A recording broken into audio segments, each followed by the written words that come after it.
Welcome to another episode of My Weird Prompts, an AI-generated podcast featuring the random prompts of Daniel Rosehill as answered by a revolving cast of friendly AI characters. Join us for deep dives into AI, technology, and whatever other random thing Daniel finds fascinating today. Subscribe on Spotify or your favorite podcatcher. Now, today's episode. My Weird Prompts is an AI-generated podcast produced by Daniel Rosehill, a verified human with documentation to prove it. While every effort is made to ensure our AI hosts draw from credible sources and run on cutting-edge models, they do occasionally make things up with alarming confidence. As with everything in life, and especially this podcast, treat all claims as spurious until confirmed to be not. Daniel, Herman and Corn accept no responsibility for any decisions made based on the confident ramblings of our artificial presenters. Now, today's episode. Hey Herman and Corn. So one of the most important topics in AI at the moment is regarding guardrails that vendors add onto their models, especially through conversational interfaces to make sure that they're not abused or that they don't do harm in attempting to provide information, what seems like intelligence, which really isn't intelligence. And through that conversational interface, which from the user's perspective does feel very real and vivid, and especially maybe for more vulnerable users. These are kind of the pattern of cases we've seen in which maybe some people with paranoid mental illnesses were basically led on by ChatGPT, in particular, few high-profile cases of that nature, and ended up in serious psychiatric harm or worse. And when a couple of people sent these on to me as kind of, I guess, the emerging AI friend. I think we've all got a few AI friends now, and people who are maybe more skeptical and critical of AI, being like, look, it really can cause harm. And I actually was kind of surprised because thinking about the guardrails that that everyone encounters in AI tools, especially the big ones from OpenAI, and refusals, as they're called, when the AI puts a hard stop to something. And in my experience, those are pretty firm anytime that I've kind of broached around the edge of a subject. Even in fact, recently, I think I asked Claude to copy an article from the internet for context data. And it even now is kind of being copyright sensitive, saying I actually can't do that. And I just said, look, it's in the public domain. I don't really see an issue personally, but it wouldn't copy it. It's that I can do it. I can summarize it, but I can't copy the text verbatim. So my experience with using these tools is that the guardrails, which aren't disclosed exactly what they are, but they seem to be pretty firm. I don't get the sense that models are just kind of letting you, if you ask, how can I, do something really, really malicious, that they're just going to go along with it. And yet these cases in the media, and some people screenshotting and sharing the chats, do seem to suggest that there have been cases where guardrails have spectacularly failed among what you'd assume would be the most kind of tested and scrutinized model vendors out there. So how does that happen? Let's look at guardrails in general. Is there kind of a common set of guardrails that OpenAI, Anthropic, Gemini, etc. are using? And I think the big question really is where guardrails stop and censorship starts. There's kind of, I think pretty much everyone would agree that AI tools should not be encouraging, for example, any mentally ill user who was exhibiting signs of self-harm or sort of instincts toward that a model should in any way do anything other than encourage the person to seek professional help. Then at a slightly maybe lesser degree of severity, you have the question of should models provide mental health advice? And I've seen most models kind of stop short of that, but then sometimes you just will prompt a model and you'll get unsolicited mental health advice, and you kind of say, why is it doing this now? And so it seems both like a very well-oiled machine, and then even in casual use seems to kind of have quite a bit of inconsistencies And then in the media, we hear about these just kind of spectacular failures. So how do you explain that? How does it work? And what are the challenges that have to be solved next year for those model makers? Welcome to My Weird Prompts, the podcast where human curiosity meets artificial intelligence, and things sometimes get wonderfully, or perhaps dangerously, weird. I'm Corn, your ever-eager guide through the digital frontier. And I'm Herman, here to provide the context, the nuance, and occasionally the cold, hard facts. Today's topic, sent in by our producer Daniel Rosehill, is something that's been sparking a lot of debate in the AI community, guardrails. Specifically, the seeming paradox of AI models having robust safety mechanisms, yet still, sometimes spectacularly, failing. Yeah, and it's fascinating because on one hand, you hear all about how these AI companies are pouring resources into making their models safe, preventing harm, making sure they don't go off the rails. They talk about alignment and ethical AI constantly. But then, every so often, a story breaks and you see examples where the AI does something truly bizarre or even dangerous. It makes you wonder what's actually going on behind the curtain. Well, bizarre and dangerous are two very different categories, Corn, and it's crucial to distinguish them. The prompt specifically highlighted cases where individuals, particularly those who might be vulnerable due to mental health issues, have been led down a path of harm by an AI's responses. That's far beyond bizarre. Absolutely, Herman, and that's precisely why it's such a critical topic. When we talk about guardrails, we're talking about the digital fences put in place to keep the AI from going where it shouldn't. It's about ensuring these powerful tools don't inadvertently, or perhaps even intentionally, cause distress or harm. My understanding is that these systems are designed to be, aligned with human values. Precisely. Alignment is the core concept.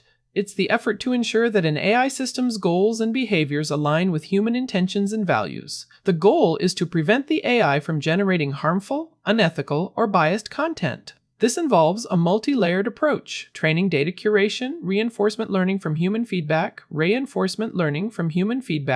RLHF, safety filters, and explicit red teaming where researchers actively try to break the guardrails. The vendors aim for a robust, almost impenetrable defense. So if they're putting all this effort in, why are we seeing these spectacular failures, as you put it? My initial thought is, if the guardrails are so firm, how does anything slip through? Is it just bad programming, or is there something more fundamental at play?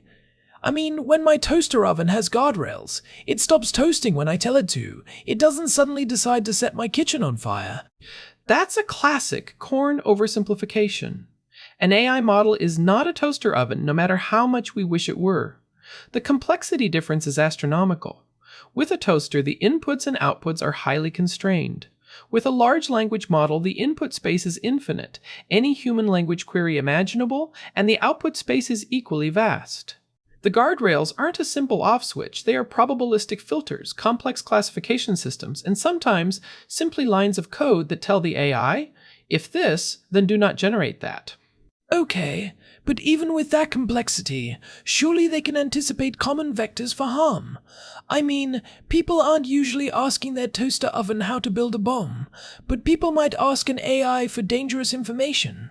And those obvious dangerous queries are generally quite well handled. The AI will typically refuse, state it cannot assist with harmful requests, or even redirect to appropriate resources. The spectacular failures often occur in more nuanced, less direct scenarios. For instance, a user might subtly guide the AI through a series of seemingly innocuous prompts, gradually shifting the context until the AI, at some point, loses track of the initial safety constraints and generates problematic content. This is sometimes called prompt injection or jailbreaking.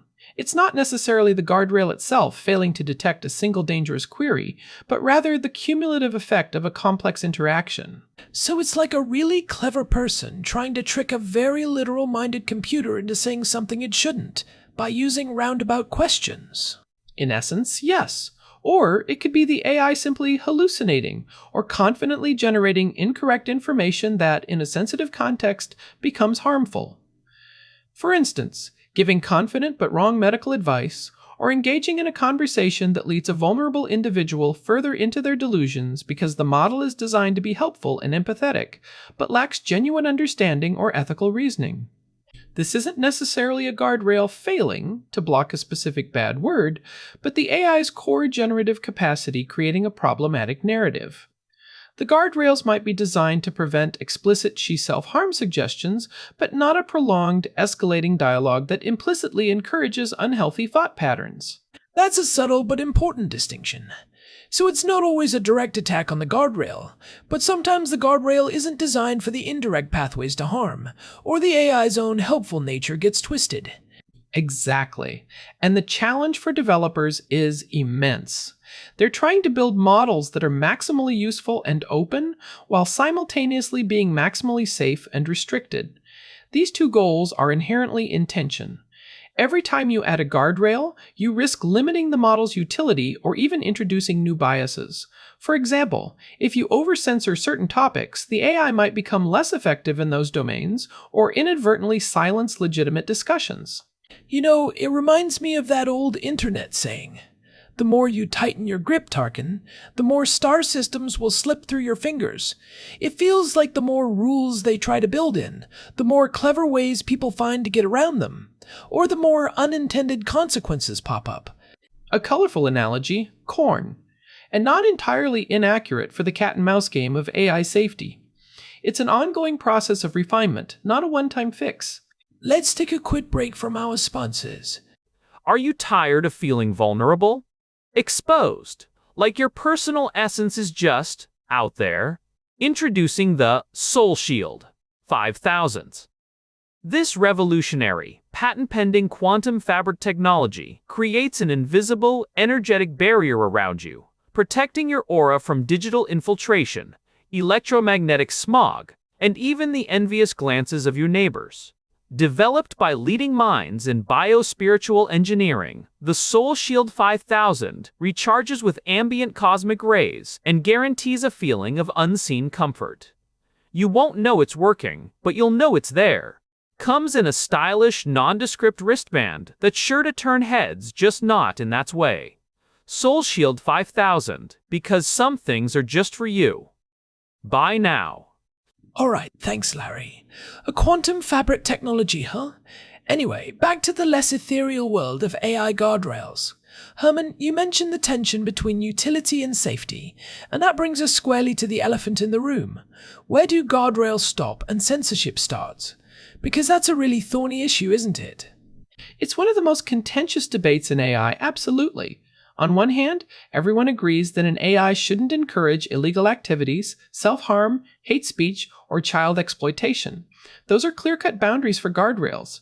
But then you get into areas like political discourse, controversial scientific theories, or even historical narratives. If an AI is designed to avoid biased information, whose definition of bias are we using? And if it refuses to discuss certain topics, is that a responsible guardrail? Or is it censorship? See, that's where I think things get murky.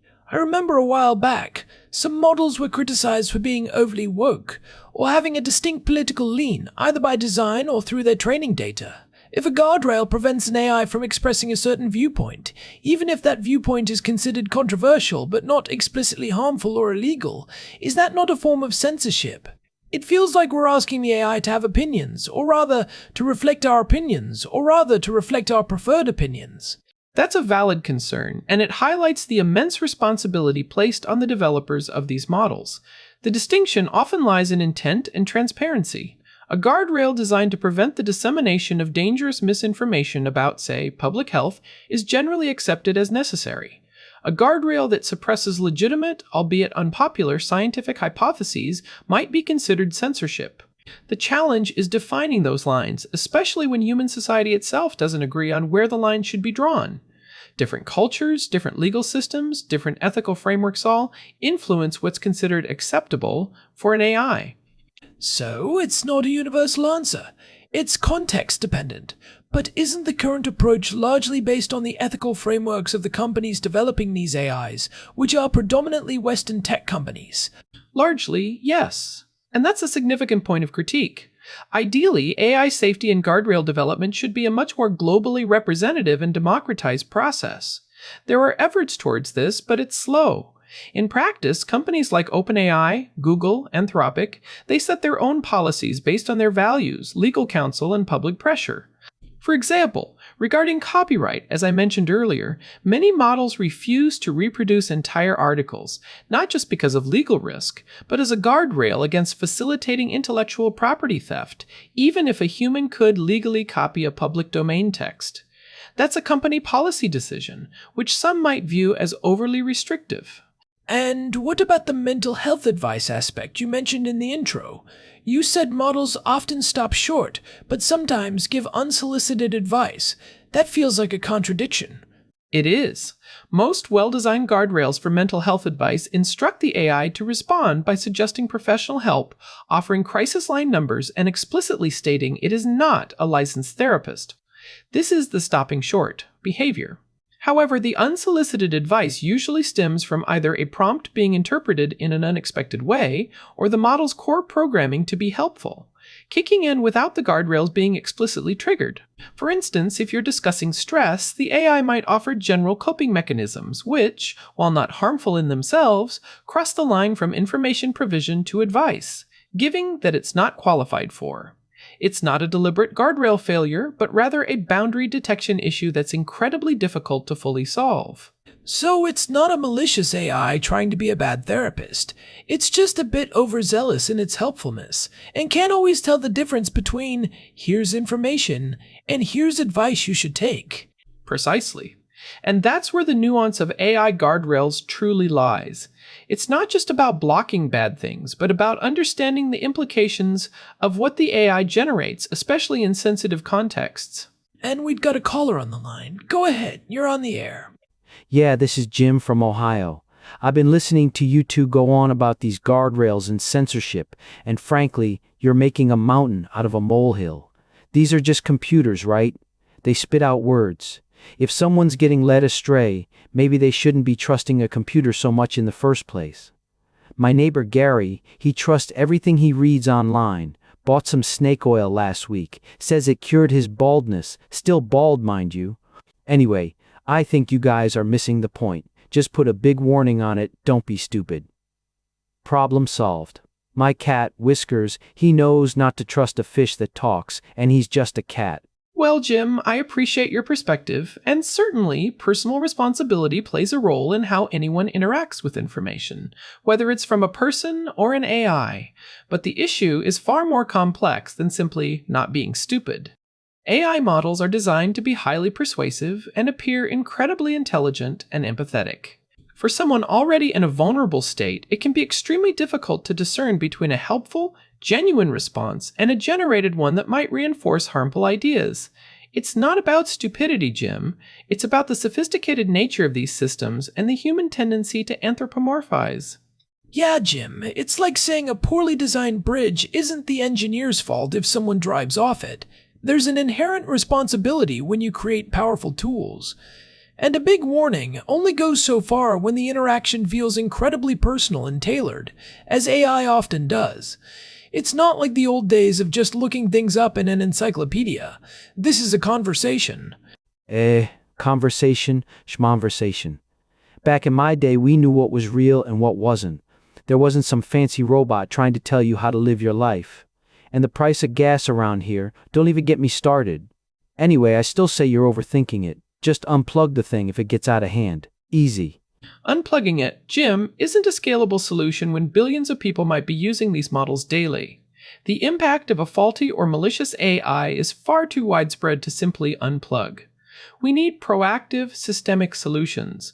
It's about designing these systems ethically from the ground up, not just reacting to problems. Thanks for calling in, Jim. Always good to get the common sense perspective, even if it might be a bit simpler than the reality. Right? So, looking at practical takeaways from all this, Corn, what do you think listeners should understand about guardrails and AI? I think, for users, the biggest takeaway is critical thinking. No matter how convincing or helpful an AI seems, remember it's a tool. It doesn't have feelings, it doesn't have true understanding, and its responses are generated based on patterns, not wisdom. Always cross-reference crucial information, especially in sensitive areas like health, finance, or legal advice. Treat it like a very articulate search engine, not an oracle or a friend. I push back on not a friend a bit, Corn. For some people, particularly those struggling with loneliness or isolation, an AI can feel like a friend, and that's precisely where the danger lies if the guardrails fail. My main takeaway for users is to understand the limitations crew of the technology. Don't expect it to be a therapist, a doctor, or a lawyer. And if an AI gives you advice that feels off, or too good to be true, or encourages risky behavior, always crews seek human professional help.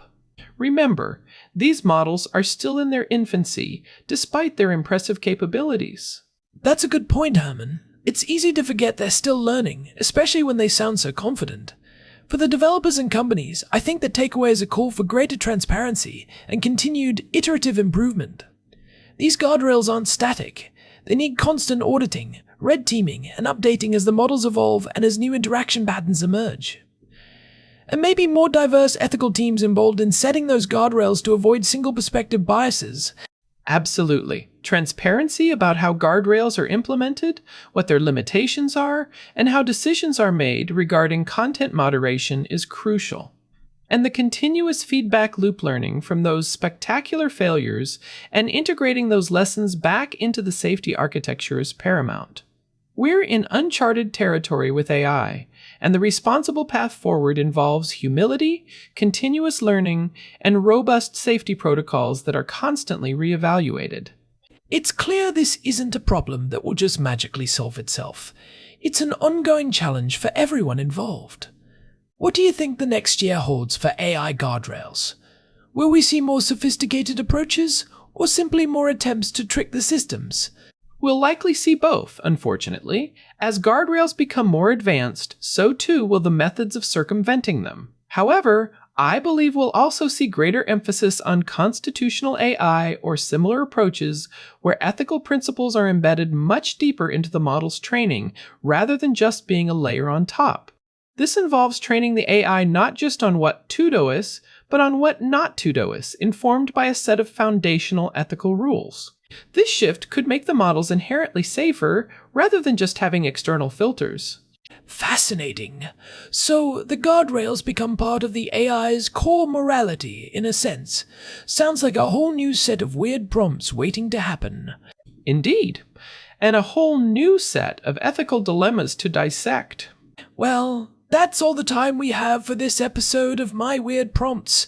A huge thanks to Herman for his invaluable insights into the complex world of AI guardrails.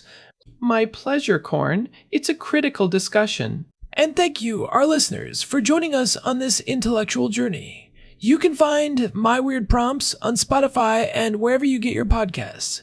Make sure to subscribe so you don't miss our next dive into the strange and wonderful world of AI collaboration. Until next time, stay curious, and maybe don't ask your AI for financial advice. Or medical advice. Or dating advice. Especially not dating advice. Goodbye, everyone. Bye. Thanks for listening to another episode of My Weird Prompts, an AI-generated podcast featuring Daniel Rosehill's AI prompts, as answered by a revolving cast of friendly AI characters including me, Cornelius the Sloth. Subscribe on Spotify or visit myweirdprompts.com.